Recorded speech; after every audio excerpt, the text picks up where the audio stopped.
फिर मैं सुनील सर आपका बहुत बहुत दिल से स्वागत करते हैं। आज हम लोग पढ़ने वाले हैं प्रश्नावली 5.2 क्लास 9th। ठीक है, तो आओ शुरू करते हैं हम लोग।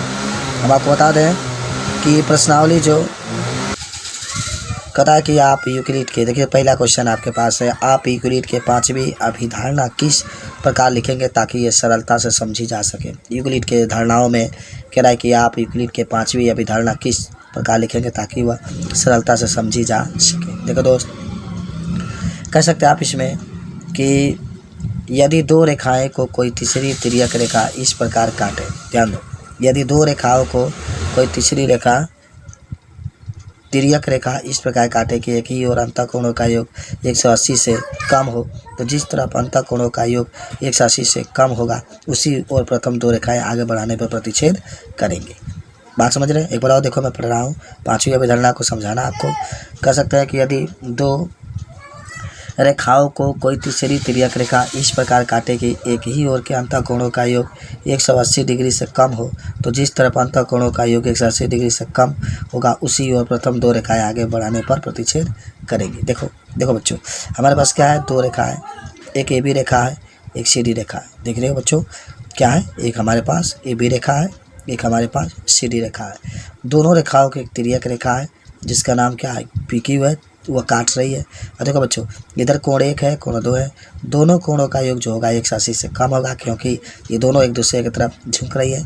तो जिधर माने तिर्यक रेखा के दोनों ओर माने जिधर दोनों कोणों का योग 180 डिग्री से कम हो उधर दोनों तिर्यक रेखाएं एक दूसरे को क्या करती है, काटती है। यही आपके जो अभिग्रहित अभिधारणा का 5वीं है, वही आपका 5वीं अभिधारणा है उपस्थित। अच्छा बच्चों देख लो, क्वेश्चन नंबर 2 हमारे पास है, क्या यूक्लिड के 5वीं अभिधारणा से समांतर रेखाओं के अस्तित्व का औचित्य निर्धारित होता है, स्पष्ट कीजिए। ये क्वेश्चन है, क्या यूक्लिड के 5वीं अभिधारणा से समांतर रेखाओं के अस्तित्व का औचित्य निर्धारित होता है, स्पष्ट कीजिए।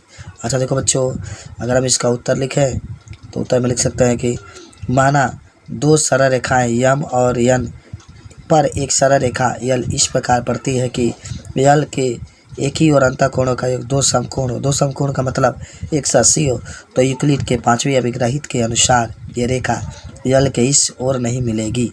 बात समझ लो, एक बार समझो।